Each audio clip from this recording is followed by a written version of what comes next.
sebenarnya apakah eh, kerahasiaan ini hanya di teknologi informasi? Enggak juga, ya.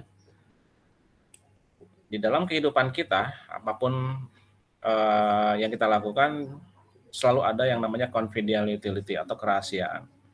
Nah, di dalam penggunaan praktek-praktek perangkat TI juga itu ada yang disebut dengan kerahasiaan. Apa sih kerahasiaan ini?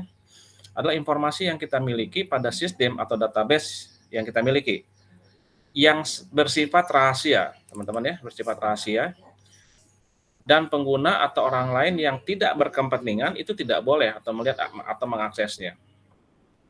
Rahasia ya, yang selalu kita jaga pada saat kita membutuhkannya kita buka, tapi hanya yang biasanya hanya kita saja atau hak-hak yang diperoleh oleh orang lain yang kita berikan hak aksesnya, gitu ya, kerahasiaan.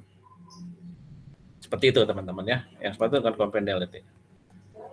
Untuk itu, kebanyakan organisasi umumnya mengklasifikasikan informasi atau data untuk mengakomodir tercapainya confidentiality, teman-teman. Ada kerahasiaan di dalam perusahaan itu, teman-teman. Ada kerahasiaan yang sifatnya internal use only, ya. Internal use only berarti apa? Hanya kalangan-kalangan di dalam internal perusahaan atau organisasi yang boleh mengakses itu. Ya. Aksesnya apa? Apakah dia hanya use only, ya? Atau sama kita kalau melakukan network setting jaringan, teman-teman, sharing folder misalnya gitu, maka kita melakukan yang namanya pembatasan ya. Kalau kalian ingat atau melakukan sharing folder, apakah hanya use only atau read only atau read and write only. Itu dibatasi supaya apa? Kerahasiaan itu terjaga. Ya. Makanya dalam perusahaan ada klasifikasi yang disebut dengan internal use only. Hanya digunakan di lingkungan internal perusahaan saja. Tapi ada yang sifatnya publik juga, teman-teman. Biasanya disebarkan melalui website atau media sosial perusahaan. Ya, sekali lagi ada use only, internal use only, yang hanya diperbolehkan beredar atau diakses oleh bagian internal saja. Lalu yang sifatnya publik berarti tidak ada rahasianya, teman-teman. Silakan gitu ya, dibagikan.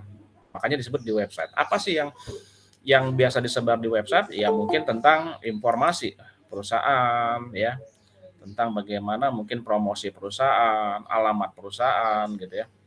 Nah, itu yang disebar. Kenapa? Kalau disebar berarti supaya orang lain tahu.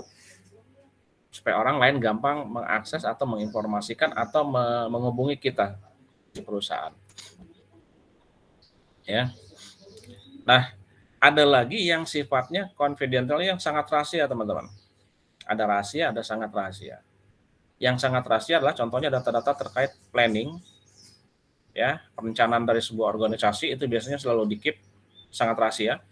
Lalu finansial, ya, finansial perusahaan itu sangat sulit, teman-teman. Kalau kalian kerja praktek misalnya nih, kerja praktek, lalu kalian masuk ke dalam sebuah lingkungan perusahaan, maka kita orang luar itu sangat sulit untuk bisa mengakses finansialnya, keuangannya. Ya, kalau kita masuk ke sebuah perusahaan, apalagi kita orang luar, maka akan sulit mengakses yang namanya keuangan mereka, teman-teman. Mereka selalu menutupi itu sangat rahasia ya.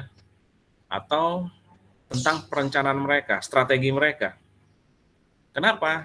Kalau strategi planning ini keluar sampai pada orang-orang yang pesaing, maka bisa bocor ya rencana mereka. Strategi mereka seperti apa, orang lain akan tahu. Maka itu sangat rahasia. Jadi keuangan. Lalu ada lagi yang disebut dengan bisnis proses. Bisnis proses juga sangat dirahasiakan. Kenapa? Proses-proses bisnis mereka juga diharapkan orang lain tidak boleh tahu. Di dalam bisnis proses kan suka ada strategi juga, bagaimana alur proses mereka juga akan terlihat di situ.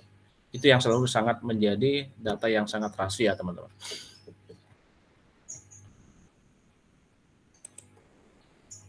Lalu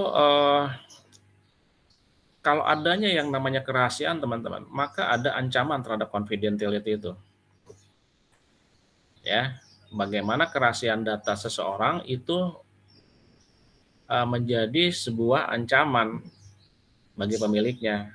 Keingintahuan orang lain untuk bisa melihat rahasia itu, ya. Apa saja tentang kerahasiaan itu? Yang pertama adalah password strength, ya. Password strength ini adalah lemahnya password yang digunakan, sehingga mudah ditebak ataupun di brute force, teman-teman. Brute force ini adalah kalau kalian lihat istilahnya ini dipaksakan, teman-teman, ya, brute force ini, ya. Jadi kalau misalnya kita buat password, kita mengisi password, new password, maka akan terlihat kan, ya. Biasanya orang pembuat program password itu akan mengatakan, pada saat kalian mengetik 1, 2, 3, 4, 5, 6 atau tanggal lahir kan, maka disebut itu adalah terlalu lemah, weak gitu, ya. Kadang-kadang medium, kadang-kadang pada saat kita kombinasikan antara huruf dengan angka, apalagi membedakan antara case-nya, sensitive case-nya, artinya huruf A besar dengan A kecil dibedakan, maka itu menjadi kekuatan yang sangat bagus di dalam password strength-nya, teman-teman. Lalu yang kedua, ancaman kedua tentang malware, teman-teman. Ya, masuknya virus yang dapat membuat backdoor ke sistem maupun mengumpulkan informasi pengguna. Ya. Contohnya virus, teman-teman, yang membuat pintu belakang itu apa? Ya, pintu belakang dibuat adalah sesuatu yang biasanya hanya diketahui oleh orang dalam, ya, teman-teman, ya. Bagaimana kalau ada terjadi sesuatu, oke, lewat pintu belakang. Gitu. Nah, orang yang menyiapkan malware ini, yang bisa berupa virus atau malware, maka bisa mengakses ke dalam lewat pintu belakang itu, ya, untuk mencari kerahasiaan dari sebuah perusahaan. Lalu yang ketiga disebut dengan yang disebut social engineering. Ya, dikatakan apa yang maksud dengan social engineering? Lemahnya security awareness. Ya, jadi katanya apa? Di mana mudah sekali untuk dibohongi oleh attacker sama si penyerang, teman-teman. Yang biasanya adalah orang yang sudah dikenalnya. Nah, kalau attacker itu yang kalau kita antisipasi kan gampang, teman-teman, ya, kalau orang dari luar. Tapi yang sulit adalah bagaimana internal use-nya. Orang yang di dalam yang mempunyai hak akses justru yang mencari rahasia-rahasia itu, bisa untuk dijual, ya, kepada saingannya atau rasa sakit hati gitu, ya. Jadi dicuri rahasia-rahasia perusahaannya. Dan itu disebar pada orang di luar itu atau pesaing-pesaingnya, teman-teman. Itu yang disebut dengan social engineering. Ya. Sekali lagi bahwa dikatakan bagaimana akan lebih sulit mengcounter attacker dari luar, teman-teman. Attacker eksternal, ya, external attacker, ya. Maka akan lebih sulit. Yang di dalam justru, ya, internal attacker itu akan lebih sulit dibanding yang external attacker. Karena kalau yang internal itu, ya, karena mereka sudah punya hak akses, ya, walaupun hak aksesnya mungkin hak akses yang terbatas, ya.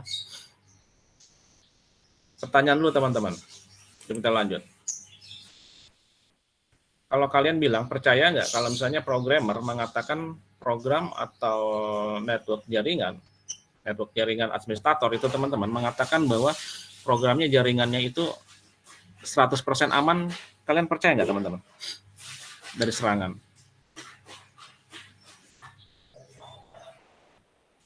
Percaya nggak kalau misalnya seorang programmer mengatakan program saya ini, jaringan komputer saya ini pasti aman dari serangan attack gitu? Tidak, Pak. Tidak, ya? Kenapa? Karena nggak semua akan aman, Pak. Karena pasti ada lebih kelebihannya lagi gitu, Pak. Ada celah, ya, pasti, ya, teman-teman, ya. Iya. Kalau ada seorang programmer mengatakan program saya 100% aman, teman-teman, itu bukan programmer, teman-teman. Itu sales, teman-teman. Ya. Seorang programmer tidak akan pernah bilang bahwa program saya aman 100% dari serangan. 100% aman dari hacker, dari cracker gitu, ya. Nggak mungkin. Kok ada yang mengatakan itu programmer, itu bukan programmer, itu sales, teman-teman. Bohong, ya. Yang harus kita percaya bahwa tidak ada sistem yang 100% aman. Ya, kita harus bisa pahami itu. Oke, yang selanjutnya adalah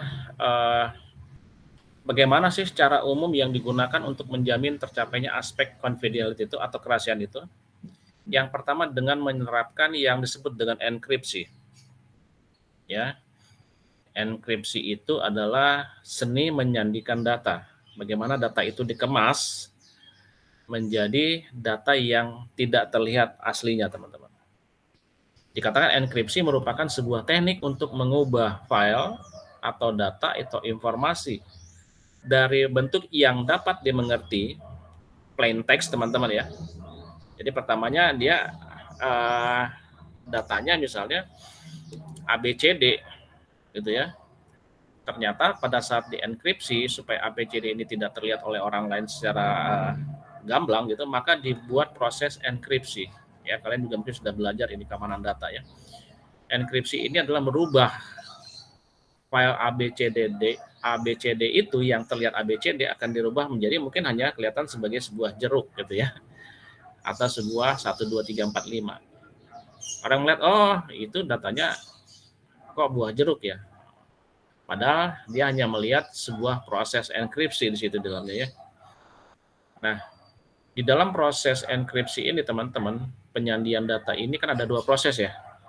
Kalau kalian ingat ada enkripsi, ada deskripsi. Itu yang disebut dengan proses penyandian data, di mana enkripsi itu merubah data asli menjadi data yang disamarkan, sedangkan proses deskripsi adalah mengembalikan proses yang disamarkan itu, data yang disamarkan menjadi sebuah data aslinya lagi, dikembalikan lagi gitu ya. Udah sampai di tujuan, dibuka lagi nih enkripsinya dengan proses deskripsi. Oh, akan terlihat data aslinya seperti itu. Ya. Dikatakan tadi ini sudah saya jelaskan ya, yang bentuk yang tidak dapat dimengerti dari yang dimengerti menjadi tidak dimengerti. Itu yang disebut dengan proses enkripsi, merubah data asli menjadi data yang disamarkan. Sehingga membuat attacker sulit untuk mendapatkan informasi yang mereka butuhkan. Dikatakan sulit ya teman-teman ya. Sulit atau butuh perjuangan. Gitu. Dikatakan sulit, bukan dikatakan tidak bisa, tapi sulit. Atau butuh proses untuk membuka itu. Yang tadi dikatakan Sasa, enggak 100% keamanan data itu bisa terjamin. Nah, kalaupun ada proses enkripsi, bagaimana si pencuri ini akan mengambil data, maka mereka akan berproses dulu gitu, enggak segampang yang mereka kira ambil dapat gitu, enggak. Pada saat mereka ambil data itu, maka harus mereka olah lagi atau mereka proses lagi bagaimana membuka enkripsi ini. Gitu ya. Oke. Katakan attacker sulit untuk mendapatkan informasi yang mereka butuhkan. Sulit teman-teman, bukan tidak bisa. Enkripsi harus dilakukan pada level media penyimpanan dan media transmisi. Oke, ini saya tidak akan panjang lebar di sini tentang enkripsi karena ini berhubungan dengan keamanan data ya teman-teman ya. Dikatakan level media bagaimana mulai dari mereka data ini akan dikirim itu sudah dienkripsi. Lalu pada saat ditransmisi data teman-teman. Jadi pada saat dia masuk ke sebuah sistem OSI layer biasanya ya di jaringan itu ada yang namanya data transmisi. Di situ juga. Jadi gampangnya gini lah. Pada saat saya ingin membawa sebuah data dari rumah ke kampus teman-teman. Data ini sudah saya enkripsi itu dari rumah teman-teman. Ya. Lalu yang disebut dengan transmisi datanya di mana? Pada saat saya melakukan perjalanan dari rumah ke kampus, maka jalan yang saya lalui itu yang disebut dengan transmisi data. Ya. Nah ini teman-teman, salah satu kejadian yang pernah terjadi pada yang disebut dengan confidentiality ini. Kalau kalian ingat berita yang sangat ramai pada saat itu teman-teman ya, di awal tahun Desember 2016 berhasil diretas atau dihack ya Google, Yahoo, Dailymotion yang berakibatnya apa? Tercurinya data-data pengguna mereka. Ya, hal tersebut merupakan contoh dari rusaknya aspek confidentiality data kalian. Kalian masih ingat juga ada berita di Facebook juga teman-teman? Facebook datanya bocor, pengguna Facebook pernah dengar juga? Pernah, Pak. Nah ya, nah sekelas Facebook aja bisa gitu terbuka datanya. Nah bagi orang-orang yang mempunyai data yang sangat dirasakan di Facebook kan merasa terancam teman-teman. Wah data saya jadi keambil nih sama Google gitu ya, sama Yahoo. atau siapapun itu yang meretasnya. Jadi galau gitu ya. Data saya kok di Facebook bisa ini ya, atau di mana? Wah, di Peduli Lindungi juga bisa terbuka data saya. Maka kerahasiaan itu terbuka dengan apa ya? Orang-orang yang seperti itu, teman-teman.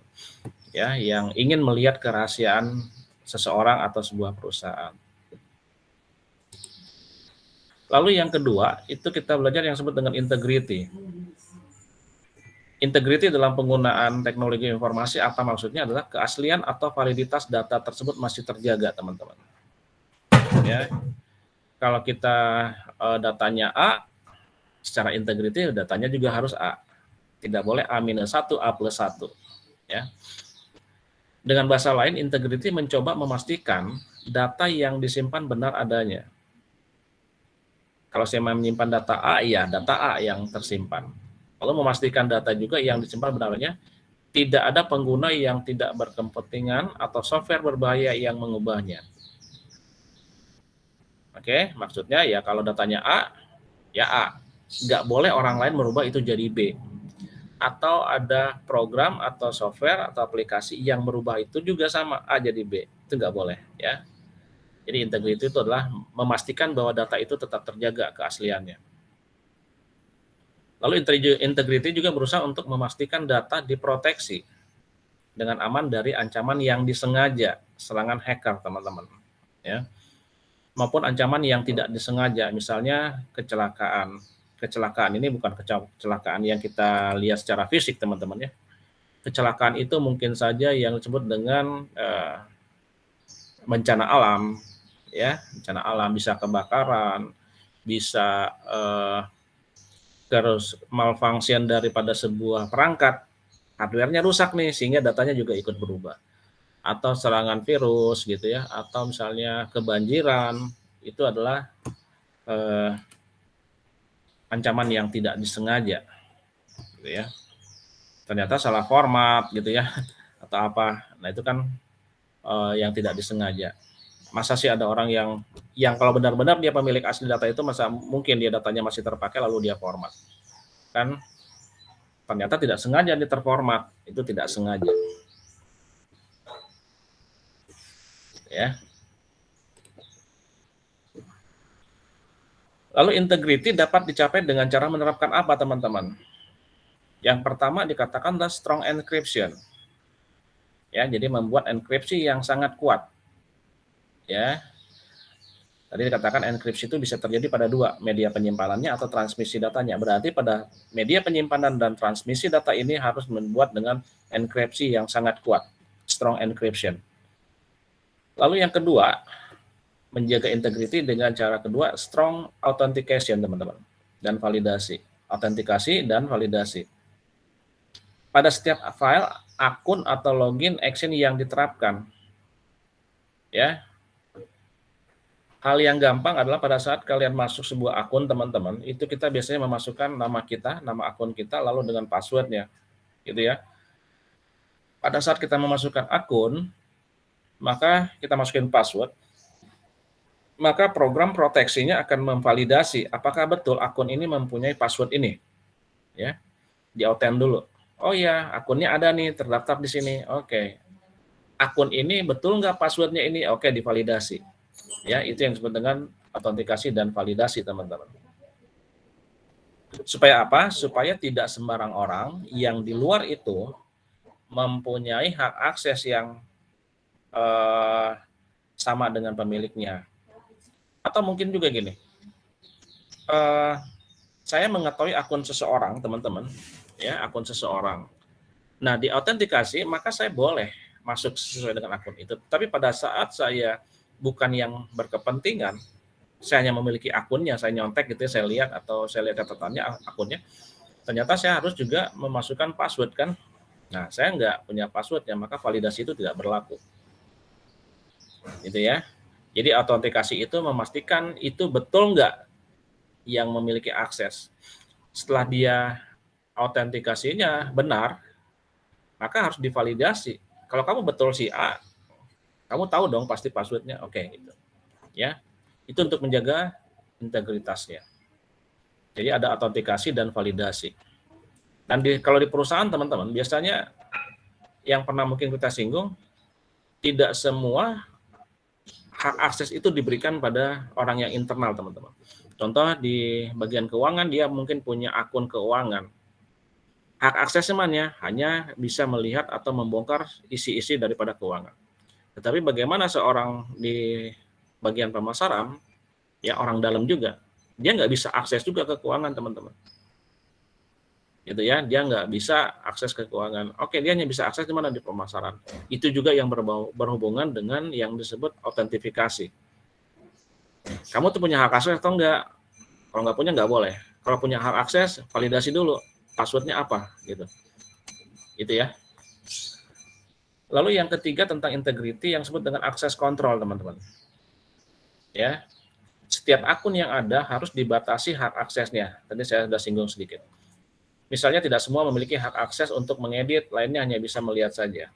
Hal yang kecil yang tadi saya singgung juga bahwa pada saat kita sharing folder ya, sharing folder kita bagikan kepada teman kita. Atau mungkin kalian pernah, siapa yang pernah melakukan folder berbagi pada Google Drive, teman-teman? Ada yang pernah?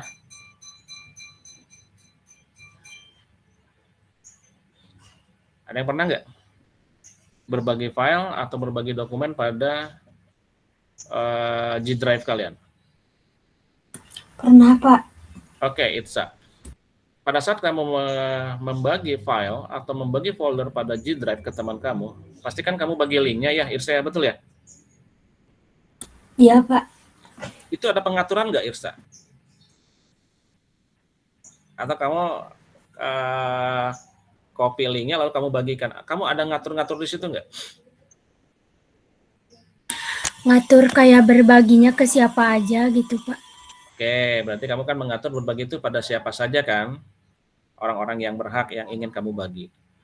Ada nggak kamu atur di situ mungkin mengatur tentang yang kamu bagi ini haknya apa? Pernah nggak, Irsa? Iya, Pak. Iya. Ya, artinya oke, Edit kamu bagi kayak sama gitu. bagi Fajar, bagi sama Albert, bagi sama Ones, bagi sama Adit. Kamu bagi nih si file itu, si folder itu. Oke, karena kamu yang miliki itu untuk menjaga integritas, mungkin kamu, oke, yang 4 teman saya ini hanya bisa melihat saja. Ya, kamu ngatur. Oh, hanya read only. Apakah bisa nggak teman kamu yang kamu bagikan ini sebagai auditor juga ya, bisa mengedit, editor gitu. Nah, kalau kamu membagi file kamu atau folder kamu dan teman-teman kamu yang menerima itu, kamu berikan hak akses untuk sebagai editor, maka mereka berhak untuk melihat dan merubah itu semua. Itu ya saya, betul ya? Nah, tapi kalau kita nggak kasih hak akses untuk mengedit, bisa nggak mereka mengedit? Ya nggak bisa. Mereka hanya bisa melihat saja. Itu ya. Oke. Kita lanjut ke slide 11, teman-teman. Integrity, ya. Contohnya gini teman-teman, ada kerusakan. Rasanya rusaknya integrity terkait dengan keamanan informasi adalah pada proses pengiriman email. Nah, kita contoh teman-teman ya, pada saat proses pengiriman email ini, berarti yang dirusak adalah pada saat enkripsi yang tidak terjadi pada transportnya teman-teman ya, atau dalam media transmisinya. Oke. Proses pengirimannya seperti ini teman-teman. Albert mengirimkan email ke Ihsan, ya. Namun ketika email dikirim di perjalanannya teman-teman, Safira itu mengintercept, ya, dia masuk ke dalam nih, ya, mengintercept, diambil di jalan pada saat proses email itu dikirim, dia diintercept masuk ke situ Safira. Lalu email tersebut dan mengganti isi emailnya. Oke, Albert ngirim ke Iksan, tetapi di tengah jalan pada saat email ini terkirim, Safira mengintercept email itu, lalu mengganti isi emailnya. Kemudian seolah-olah tidak terjadi apa-apa, kemudian baru diteruskan lagi nih, dikirim ulang lagi ke Ihsan. Maka Ihsan akan mengira bahwa email tersebut benar dari Albert. Emang betul dari Albert ya, kan Safiranya meneruskan. Tetapi teman-teman, di tengah jalan tadi diintercept sama Safira. Ini contoh saja ya, isinya sudah lebih dulu dirubah oleh Safira teman-teman. Ya, pada saat diintercept, Safira merubah nih kata-katanya. Maka hal tersebut menunjukkan bahwa aspek integrity dari email yang dikirim oleh Albert telah hilang atau rusak. Kenapa? Albert sudah menerima data yang sudah dirubah oleh Safira. Sekali lagi teman-teman, ini contoh ya. Contoh yang gampang kita terima. Oke, emailnya sudah dirusak nih teman-teman. Bukan dirusak secara itu ya, tapi sudah dirubah, diedit oleh Safira. Albert ya menyangkanya Ihsan ngirim Albertnya ya isinya itu gitu, padahal sudah dirubah. Itu ya, jadi sudah merusak integritas daripada sebuah data, teman-teman.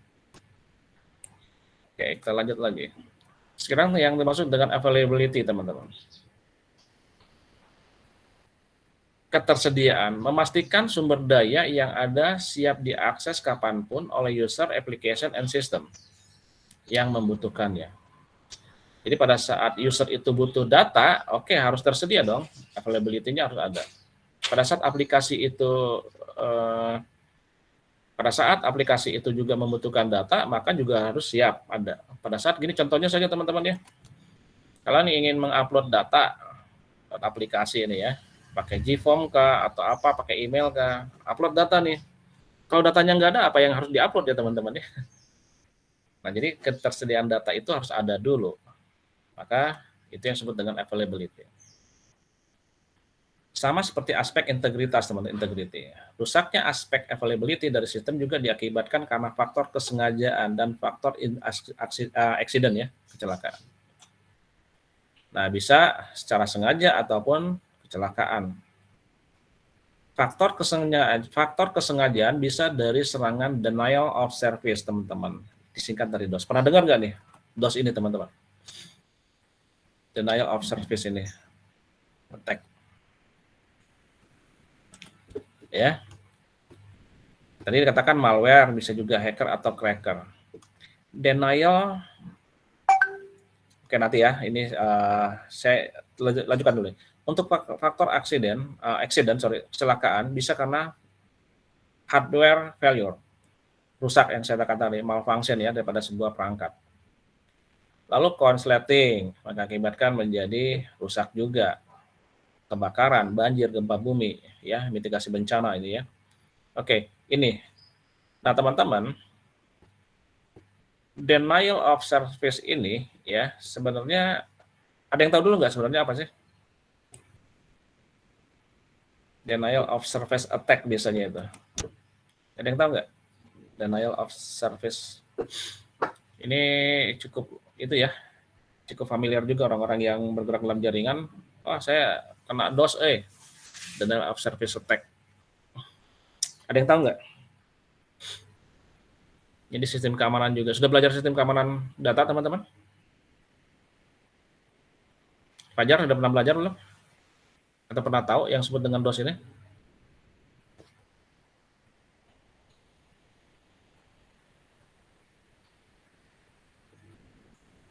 Adit? Muhammad Fajar? Pernah dengar?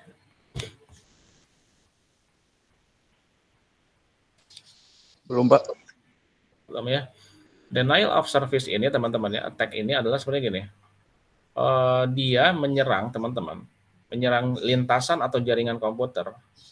Itu dia memasukkan beberapa banyak teman-teman ya informasi yang sebenarnya nggak dibutuhkan. Ya sehingga apa?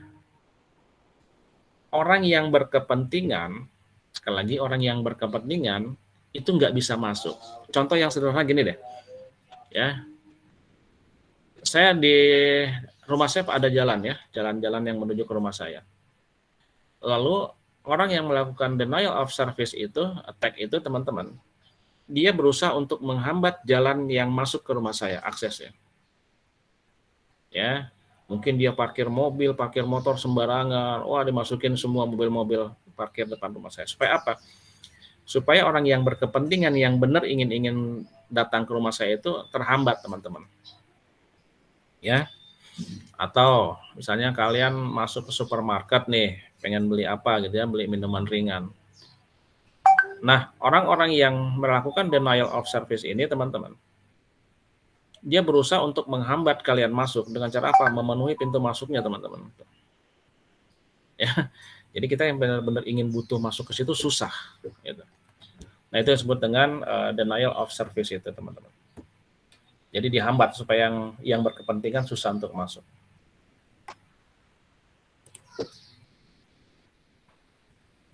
Ya. Nah, untuk memastikan tercapainya aspek availability, organisasi perusahaan bisa menerapkan ini teman-teman. Ada 4 poin ini. Yang pertama disaster recovery plan. Ya, sekali lagi disaster recovery plan. Memiliki cadangan baik tempat dan resource apabila terjadi bencana pada sistem. Ya. Oke, cadangannya di mana? Tempatnya yang baik ya. Apakah dia buat backup datanya sih silakan saja, tetapi dia mempunyai perencanaan bagaimana mencadangkan data itu di tempat dan sumber daya yang baik, itu ya. Lalu redundant hardware, misalnya memiliki banyak power supply, supaya apa? Kalian tahu ya, UPS ini ya fungsinya untuk apa? Jika tiba-tiba mati lampu, mati listrik, maka si database itu masih aman tersimpan karena apa? Suplai listrik itu masih terjaga dengan adanya UPS itu.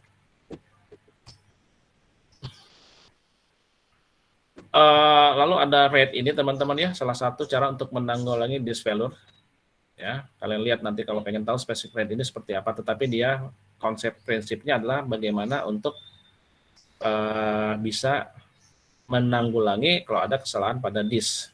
Ya, disk itu kalian bisa artikan adalah sebagai sebuah storage device teman-teman, media penyimpanan. Lalu data backup, ini rutin melakukan backup data, apakah yang mau secara otomasi atau manual, ya backup rutinnya. Supaya data selalu tetap terjaga, teman-teman. Ya. Nah, rusaknya aspek availability sistem baru-baru ini adalah, pernah dengar teman-teman? STEM ini pernah dengar? STEM. Siapa yang sudah pernah dengar?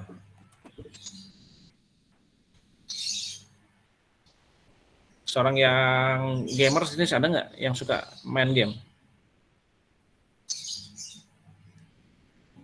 Siapa yang suka main game di sini? Muhammad Fajar. Suka main game nggak?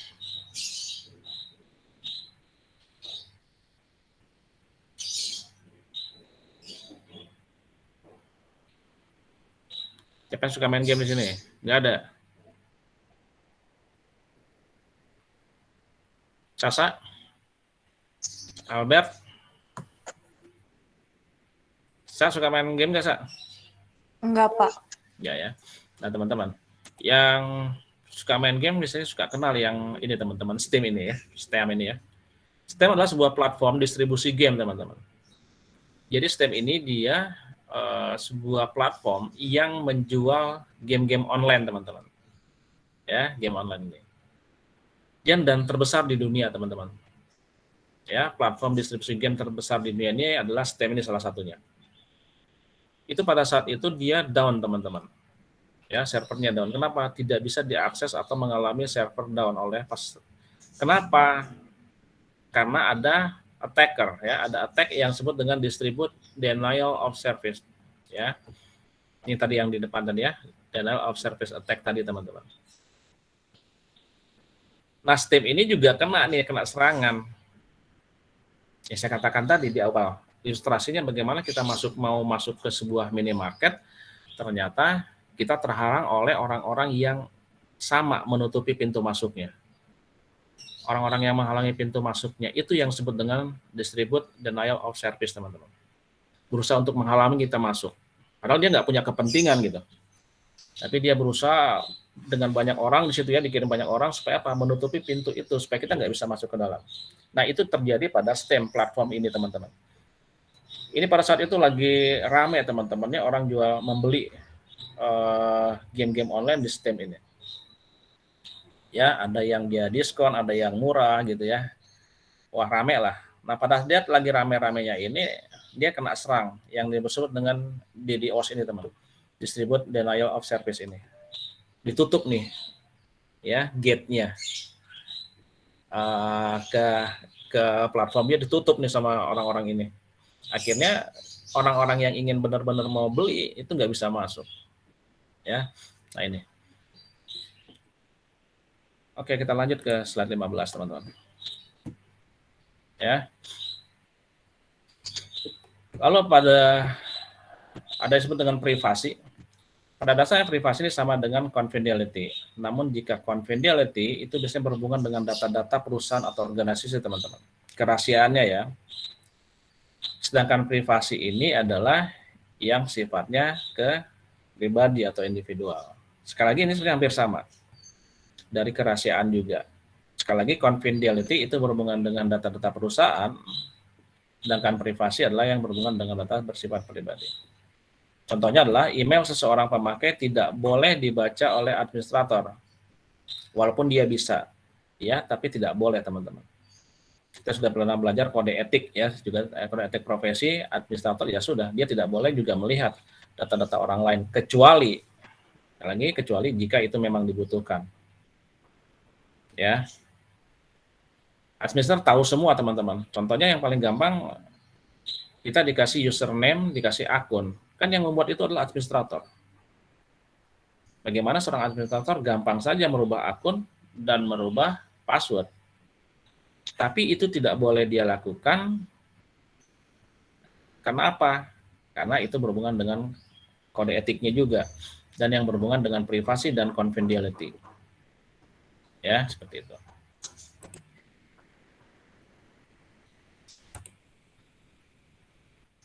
Oh, sorry, ini saya tercopy 2 kali. Slide-nya saya hapus saja.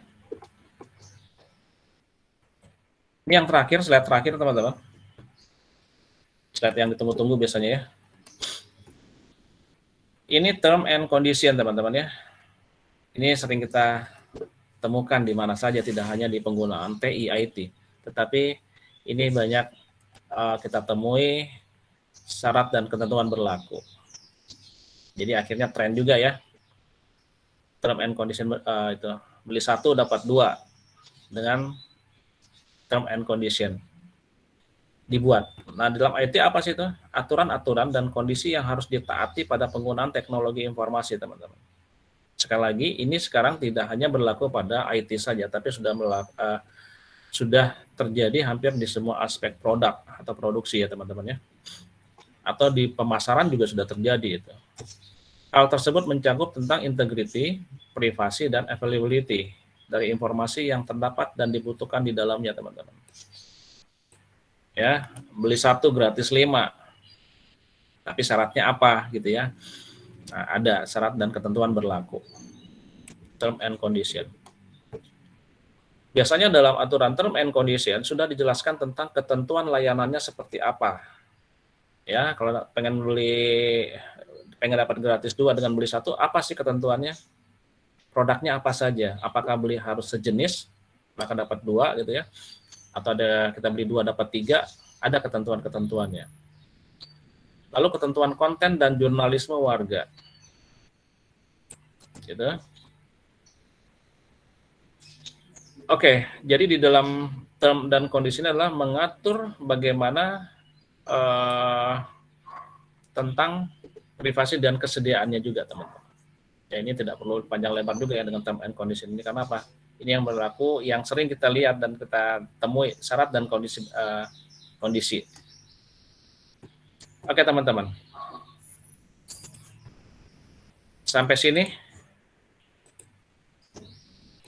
Ada pertanyaan?